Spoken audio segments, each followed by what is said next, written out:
Hello Moto GP fans. Welcome back to ZNGP Today. The Sepang Shakedown closed with a surprise twist, Espargaró fastest, pole close behind, and Yamaha's V4S showing encouraging pace. Below that explain the headline performers, the rookies, the tech signs and the lone crash that interrupted the day. The 2026 Sepang Shakedown hasn't just launched a new season, it's ignited the 2027 silly season. With Yamaha, Honda, Ducati and Aprilia all dragged into a web of speculation, the manager of Jorge Martín and Pedro Acosta has now stepped in to cool the noise. As the 2026 preseason begins, the rider market is already heating up. The biggest question swirling around the Sepang paddock: could Fabio Quartararo leave Yamaha for Honda in 2027? Yamaha management has now responded, carefully, cautiously, but with a message that still says plenty. After a brutal 2025, Jorge Martín is back in the spotlight. New helmet, new livery, and a vow to return to the top. Today's piece breaks the presentation vlog into 4 TV-style segments that explain the mood, the messages and the medical reality behind Martín's 2026 restart. Each segment is built around one clear line from Martín's vlog. Don't forget to click subscribe button and the bell icon for MotoGP news update.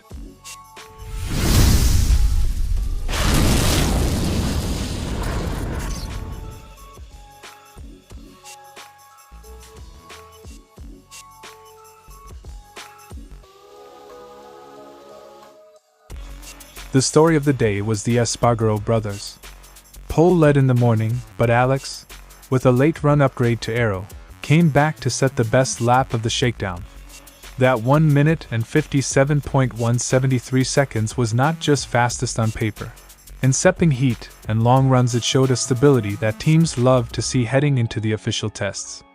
For Honda, the sight of both brothers at the top gives a strong morale boost and underlines how small setup gains, new aero, tire timing, can flip a session. Yamaha will be pleased. Fabio Quartararo nailed a solid 1 minute and 57.690 seconds to end third, validating the early promise of the V4 package. Valencia was exploratory. Sepang started to show usable lap time translation. Quartararo's run suggests torque and aero refinements are beginning to gel. If Yamahas continue near the front in the official tests, the V4 transition may be progressing faster than some expected. The newcomers turned heads.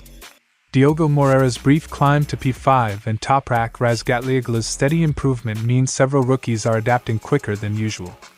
Moreira trimmed more than a second from his Friday pace, a sign of confidence, while Toprak's pace jump shows the Superbike to MotoGP learning curve can shorten with focused running. For teams, having rookies produce usable data in Shakedown is gold. It accelerates setup choices for the official tests. Track action isn't without risk. Michel Pirot crashed at turn 14. Thankfully he walked away uninjured and returned to the pits later, but the incident is a reminder that even test days can produce big moments. Teams will review crash footage and any bike damage to ensure the development program stays on track without compromising rider safety. Sepang Day 3 handed us a clean narrative, surprises at the top, Alex, encouraging signs for Yamaha's V4, Quartararo, rookies stepping up, Moreira, Toprak, and a cautionary reminder about incidents, Pirot. The real work begins with the official Sepang test, February 3rd to 5th, where these glimpses will be stress tested under full programs. Keep an eye on whether Yamaha can hold the early momentum, and whether the Espargaró duel translates into race pace consistency once the rubber is working and temperatures rise. What began as a single report quickly turned into a full paddock chain reaction. When Spanish media suggested Fabio Quartararo was bound for Honda in 2027, the market imagination exploded. If Quartararo leaves Yamaha, someone must replace him. Jorge Martín was immediately linked to Iwata, which then implied an Aprilia vacancy, and that opened the door for Pedro Acosta to Ducati, with Pecco Bagnaia potentially moving yet again. On paper, the puzzle looked neat. In reality, it was built entirely on speculation. For now, these are just rumors. Faced with growing headlines and mounting pressure, Albert Valera chose to speak directly and clearly. In an exclusive response, the manager of both Martín and Acosta denied that any agreements with Yamaha or Ducati are in place. His message was deliberate: nothing is signed, nothing is decided, and nothing should distract his riders from their current responsibilities. At a time when speculation can snowball into perceived fact, Valera aimed to reset the narrative. We are currently still evaluating the best options for our riders. Valera's emphasis was not on future contracts, but on present performance. With crucial tests underway and major technical projects evolving across the grid, he warned that market talk can easily become a harmful distraction. For riders like Martín and Acosta, both central figures in their respective projects, maintaining focus with their current teams is, in his view, non-negotiable. Anything else would be a distraction. Valera's comments closely mirror recent statements from KTM Motorsport boss Pit Beirer. Speaking days earlier, Beirer acknowledged that Acosta's future is open, but stressed that no decision will be made until the 2026 bike is fully understood. The priority, from KTM's perspective, is success in the present, not contract chess for 2027. It's a reminder that even factories accept uncertainty, but refuse to let it dominate the season. The top priority is to focus on the here and now. Despite the denials, one truth remains unavoidable: the 2027 silly season is officially alive. Conversations are happening, interest exists, and strategic positioning is already underway across the paddock. Even if no deals are done, the speculation will continue to swirl around riders like Martín and Acosta, especially as results begin to shape perceptions and leverage. Everyone is talking to everyone. For now, Albert Valera has drawn a clear line: no signings, no shortcuts, no distractions. But in Moto GP, silence rarely lasts long. As testing continues and the 2026 picture becomes clearer, today's rumors may yet become tomorrow's reality, even if, for now, the message is simple: focus on the present and let the future wait. The timing could hardly be more delicate. With the first official tests just starting, speculation about Quartararo's future exploded after reports linked him to a possible move to Honda. The French rider himself has played it down in Sepang, choosing silence and focus over headlines, signaling that, at least for now, his priority remains the 2026 project. Still, in MotoGP, silence rarely kills rumors, it often fuels them. And with 2027 contracts already on the horizon, the paddock knows that early conversations can quietly shape the grid long before signatures appear. It's all just talk. Faced with growing speculation, Yamaha's general manager Paolo Pavizio addressed the issue in an interview, choosing a guarded and pragmatic tone. Rather than denying or confirming negotiations, he focused on what is officially true today: contracts signed, work in progress, and no concrete news to announce. His response reflects a classic manufacturer strategy: calm the noise, protect the rider, and avoid locking the team into a public position too early in the season. I don't think there's any news, and I can't comment on what are just rumors. Beneath the calm exterior lies an important detail: Quartararo's current deal with Yamaha is only halfway complete. Pavizio openly acknowledged that reality, while stressing that discussions about the future will come later, once Yamaha's long-term project is clearer. The message is subtle but significant: performance will matter. The V4 project, technical direction, and competitiveness in 2026 will heavily influence whether both sides feel confident extending their partnership.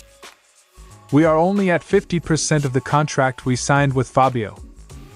Pavizio also highlighted what everyone in MotoGP understands: the rider market never stands still. Conversations happen constantly, often long before fans ever hear about them. While he denied receiving direct signals from Quartararo or his management, he acknowledged that talks across the paddock are normal, including with rival manufacturers. This openness suggests Yamaha is realistic rather than defensive, aware that control in the modern MotoGP market is limited. I am willing to sit down and talk with them when the time is right. Early season rumors can destabilize teams, especially during crucial test days when focus is essential. Fabio admitted these stories are far from ideal, but he also framed them as an unavoidable part of modern Moto GP. Rather than fighting the narrative, Yamaha appears intent on managing it internally, keeping communication open with Quartararo to prevent mistrust or distraction from affecting on-track performance. Certain rumors on the first day of the shakedown aren't helpful, but they're part of the game. Ultimately, Yamaha's stance is clear, even if the future remains open. Fabio ended with a line that cuts through all ambiguity: the factory wants Quartararo to stay. Years of shared success, a difficult recent period, and mutual belief still form the foundation of their relationship. Whether that bond survives into 2027 will depend on results, trust, and ambition, but Yamaha is not hiding its desire to continue together. It would be foolish to say I don't want Fabio with us next year. Yamaha is calm, Quartararo is quiet, and the market is already moving. For now, nothing is decided, but everything is in motion. As the V4 project takes its first real steps in 2026, results on track may end up answering the biggest question of all: whether Yamaha and Fabio Quartararo's story continues, or reaches its turning point. The launch week is always more than a photo shoot, it's a pressure test. Martín underlines that the spectacle hides long hours, PR demands, and the mental grind riders carry into a new season.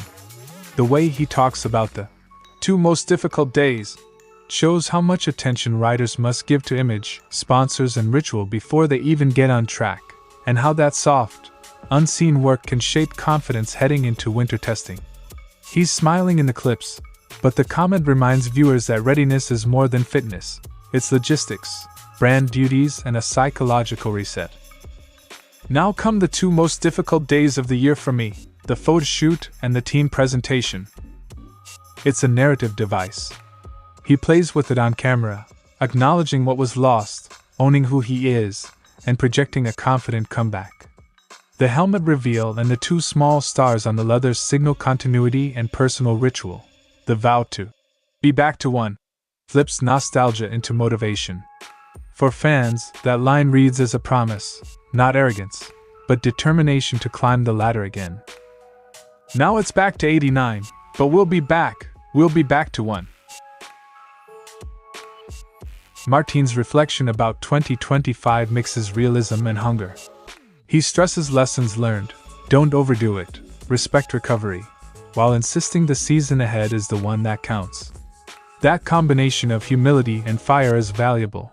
Riders who come back too aggressive risk relapse. Riders who come back too cautious risk being off the pace.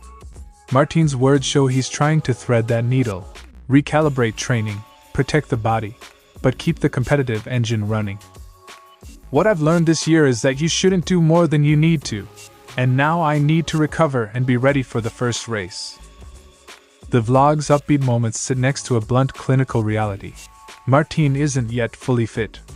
He confirms shoulder surgery will keep him out of Sepang, and his description of limited lifting ability is an immediate, practical red flag for preseason plans. Missing Sepang means he trades early setup laps for a more conservative rehab timeline.